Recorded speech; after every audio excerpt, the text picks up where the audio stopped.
एक व्यक्ति निकोदेमुस जो यहूदियों का गुरु था, प्रभु यीशु मसीह के पास रात के समय आकर के कहता है, हे प्रभु, मैं जानता हूं कि तू परमेश्वर की ओर से गुरु होकर आया है, क्योंकि जो काम तू करता है यदि परमेश्वर तेरे संग ना हो तो नहीं कर सकता।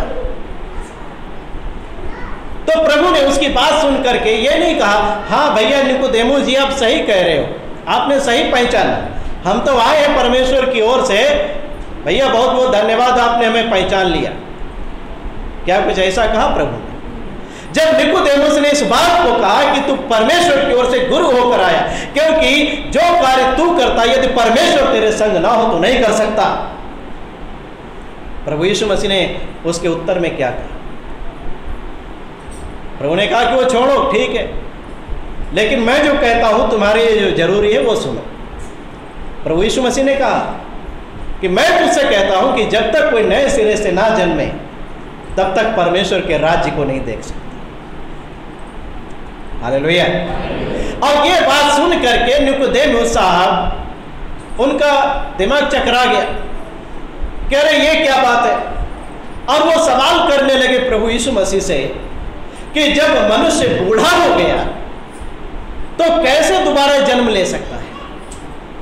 क्या यह संभव है कि अपनी मां के गर्भ में दोबारा प्रवेश करे और दोबारा जन्म ले?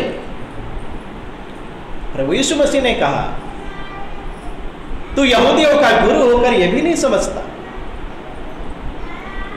प्रभु यीशु मसीह जब इस दुनिया में आए, उनके पास अनाप शनाप बातों के लिए, गपशप करने के लिए, टाइम पास करने के लिए कोई भी समय नहीं था। इस दुनिया में प्रभु आए तो उन्होंने अपने समय का बहुमूल्य उपयोग किया, जो उन्हें कार्य सौंपा गया था उसको बखूबी पूरा किया, जो मनुष्य जाति के लिए, उद्धार के लिए जो जरूरी था वही कहा, वही किया। उन्होंने कोई भी अपना व्यर्थ समय नहीं गवाया, टाइम पास में, गपशप में, कोई भी इसी चीज में समय नहीं गवाया। और निकोदेमुस जब प्रभु यीशु मसीह के पास आया, उस व्यक्ति से भी प्रभु यीशु मसीह ने कोई भी फालतू बात नहीं किया। उसने सवाल किया, उसने तारीफ की। प्रभु ने कहा ठीक है, लेकिन मैं तुम्हारी जरूरत के लिए जो बात जरूरी है वो मैं तुम्हें बताता हूं। तुम्हें नए सिरे से जन्म लेना जरूरी है, और बिना इसके कोई परमेश्वर के राज्य को देख नहीं सकता। हालेलुया। तो एक व्यक्ति का कैसे नए सिरे से जन्म हो सकता है? जैसे कि निकोदेमुस पूछ रहा था, क्या मैं दोबारा मां के गर्भ में प्रवेश करके जन्म ले सकता हूं? क्या संभव है? क्या प्रभु यीशु मसीह ऐसे जन्म लेने के लिए बोल रहे थे? क्या ऐसे नहीं बोल रहे थे।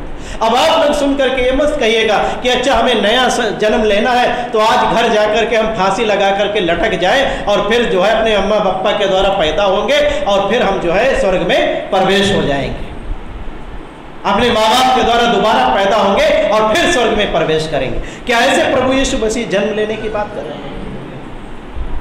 ये मत सोचिएगा कि आज मैं रास्ते में जाऊंगा, बढ़िया बस ट्रक भारी भारी वाहन चलते, गाड़ी चलते, किसी के नीचे लेट जाऊंगा, मर के नया जन्म लूंगा, तब स्वर्ग में चला जाऊंगा। क्या प्रभु यीशु मसीह इस प्रकार से जन्म लेने की बात कर रहे हैं?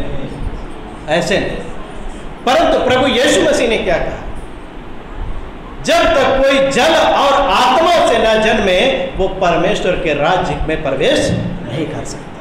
जल और आत्मा की बात क्या है? जल और आत्मा का मतलब है, जल से हम बपतिस्मा लेते हैं। जब हम बपतिस्मा लेते हैं, एक बात याद रखो, वो भी नया जन्म नहीं है। बहुत सारे लोग ये कहते तो हैं कि मेरा नया जन्म इस दिन हुआ, लेकिन मैंने लोगों को देखा है बपतिस्मा लेने के बाद भी दारू पी रहे होते, बपतिस्मा लेने के बाद भी वो तंबाकू, बीड़ी, सिगरेट, गुटखा सब कुछ खा रहे होते, नशे की चीजों का सेवन कर रहे होते। उनके मुंह से गालियां निकलती हैं। उनके जीवन में जब बच्चों के विवाह का समय आता है तो अन्य जातियों के साथ, मूर्ति पूजकों के साथ अपने बच्चों का विवाह कर देते हैं। तो बपतिस्मे से किसी का नया जन्म हो जाता है, ऐसा मानना यह गलत होगा थोड़ा सा।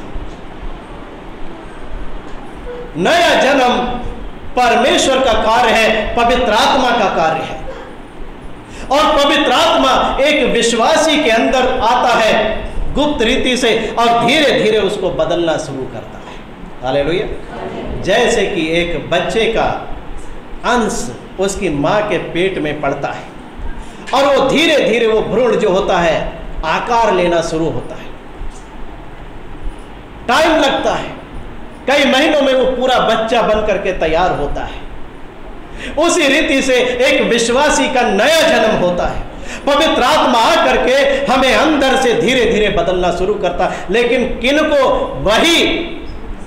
वही विश्वासी भाई बहनों को जो इस बात की चाहत रखते हो, जिनको इस बात की जरूरत हो, जो ये चाहते हो, मांग करते हो प्रभु से कि हाँ प्रभु मुझे नए जन्म की आवश्यकता है, मुझे नए जन्म की आवश्यकता है, मुझे जरूरत है प्रभु, मुझे आप नया जन्म दीजिए, मुझे बदल कर अपने जैसा बना लीजिए प्रभु, मुझे अपने जैसा पवित्र बनाइए। मैं आपके जैसा पवित्र होना चाहता हूं, मैं आपके स्वरूप और समानता में होना चाहता हूं। बार बार जब इस बात की मांग करते हैं, अपने अंदर कुछ गलती पाते हैं, तुरंत पवित्र आत्मा वचन याद दिलाता है, तुरंत क्षमा मांगते हैं और प्रभु से कहते हैं प्रभु बस मुझे अपने जैसा पवित्र बनाइए। और तब क्या करता है पवित्र आत्मा आकर के आपको धीरे धीरे अंदर से बदलना शुरू करता है। ये कार्य जो गुप्त में हो रहा है किसी व्यक्ति को दिखाई नहीं पड़ता, परंतु वो व्यक्ति जिसके अंदर हो रहा है वो जरूर महसूस करता है। और पता कब लगता है? जिसको अंदर से पवित्र आत्मा बदलता है, नया जन्म जिसका करता है।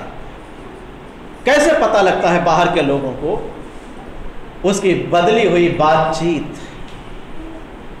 लोग आश्चर्य करते हैं कि अरे ये भाई ये बहन पहले तो कितना देखो गुस्से से बात करते थे, क्रोध से बात करते थे, गालियां निकालते थे, किसी के लिए कोई भली बात नहीं बोलना जानते थे, लेकिन अभी नहीं क्या हो गया? जिससे देखो उससे बड़े प्रेम से मिलते हैं, बड़े प्रेम से बातचीत करते हैं। लोग देखेंगे आपकी बदली हुई बातचीत को। जब अंदर से पवित्र आत्मा आपके स्वभाव को बदलेगा तो वो आपके स्वभाव को बदला हुआ देखेंगे। संसार के लोग आपके बदले हुए स्वभाव को देखेंगे। आप एक नशेड़ी थे, जब प्रभु की आत्मा ने आकर के अंदर से आपको बदल दिया, नशे की चीजों से आपको घृणा आने लगी, आपने छोड़ दिया सारी चीजों को, पाप से दूर हो गए। लोग आश्चर्य करेंगे, अरे इन भाई इन बहन को क्या हो गया, कैसे हो गया? ये इतने बड़े नशेड़ी थे, नशा करने वाले, शराब के बगैर रह नहीं सकते थे, लेकिन आज क्या हो गया? उसको देखना भी नहीं चाहते, उसकी महक से इनको उल्टी आती। जब किसी विश्वासी का नया जन्म होता है, ये जो घटना गुप्त में घटती किसी को नहीं पता लगती, लेकिन जिसके अंदर घटती है उसके अंदर जो घटना घटी वो बाहर उसके कार्यों में प्रकट होती है, उसके स्वभाव में प्रकट होती है, उसके बातचीत में प्रकट होती है, और तब लोग जान लेते हैं कि यह व्यक्ति बदल गया है। हालेलुया। हम महसूस कर लेते हैं कि अच्छा पवित्र आत्मा ने मुझे बदल कर दूसरा ही मनुष्य कर दिया। और ये कोई व्यक्ति अपनी बुद्धि अपनी शक्ति के द्वारा नहीं कर सकता, परंतु जैसा कि जकरिया की पुस्तक में लिखा है, ना तो बल से ना शक्ति से, परंतु किसके द्वारा होगा? पवित्र आत्मा के द्वारा होगा। हालेलुया।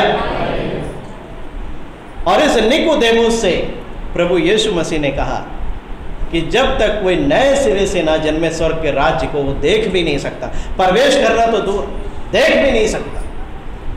और ये बात हम सबसे प्रभु कह रहे हैं, जब तक कोई विश्वासी नए सिरे से ना जन्मे परमेश्वर के राज्य को देख नहीं सकता। आप चंगाई पाना चाहते हो, आप छुटकारा पाना चाहते हो, आप आशीषें पाना चाहते हो, ये आपको मिल जाएगी, लेकिन अगर आपका नया जन्म नहीं हुआ तो आप कैसे स्वर्ग राज्य में प्रवेश करोगे? हमें सबसे बड़ी चाहत किस बात की होनी चाहिए? चंगाई की, छुटकारे की, आशीषों की, संतान की, या यीशु मसीह जैसा बनने की, नए जन्म की, पवित्र आत्मा की? हमें सबसे बड़ी चाहत किसकी होनी चाहिए? इस नए जन्म की जो प्रभु हमें देना चाहता है। हालेलुया। क्योंकि इसके बगैर हम परमेश्वर के राज्य को देख भी नहीं सकते। मैं एक बात कह करके इसको समाप्त करूंगा। अदन के बगीचे में आदम और हवा को जब परमेश्वर ने बना करके रखा,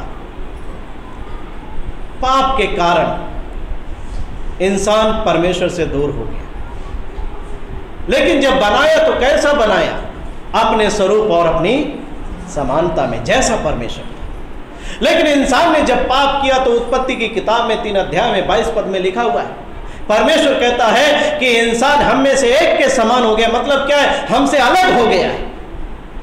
और इसलिए क्या हुआ? पाप के कारण इंसान को परमेश्वर ने उस अदन के बगीचे से निकाल दिया, दूर हो गया परमेश्वर से। लेकिन यीशु मसीह को इस जगत में इसलिए भेजा ताकि हम फिर से परमेश्वर के स्वरूप और समानता में रचे जाए, बनाए जाए, हम शुद्ध और पवित्र किए जाए। हालेलुया।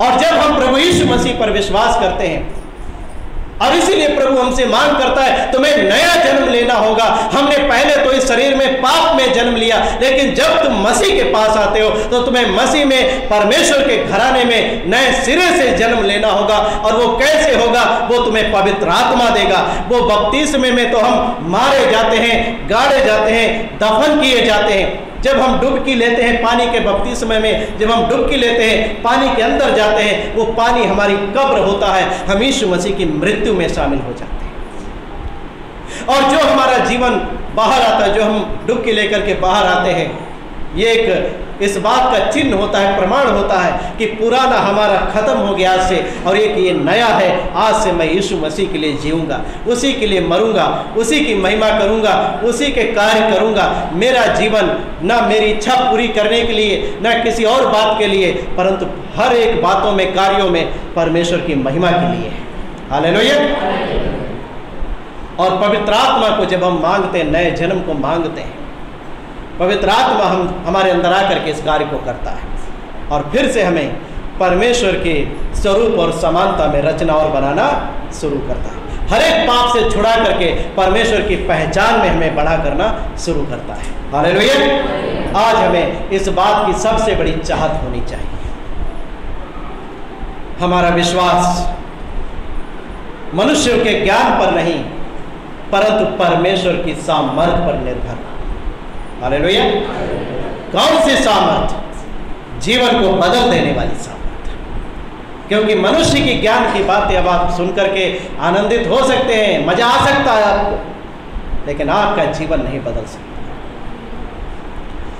इसलिए हमारा विश्वास, हमारा भरोसा परमेश्वर के वचन पर, पवित्र आत्मा पर, परमेश्वर पर, उसकी सामर्थ्य पर होना चाहिए। और उसकी सामर्थ्य जो जीवन बदलने वाली है, ये मांग करो, प्रभु मेरा जीवन नहीं बदला, आप मुझे आकर के बदल दीजिए। मैं पापी दुष्ट बनकर नहीं रहना चाहता, मैं एक नशेड़ी बनकर रहना नहीं चाहता, मैं एक गाली देने वाला बनकर नहीं रहना चाहता, मैं एक बुरे विचारों वाला मनुष्य नहीं बनना चाहता।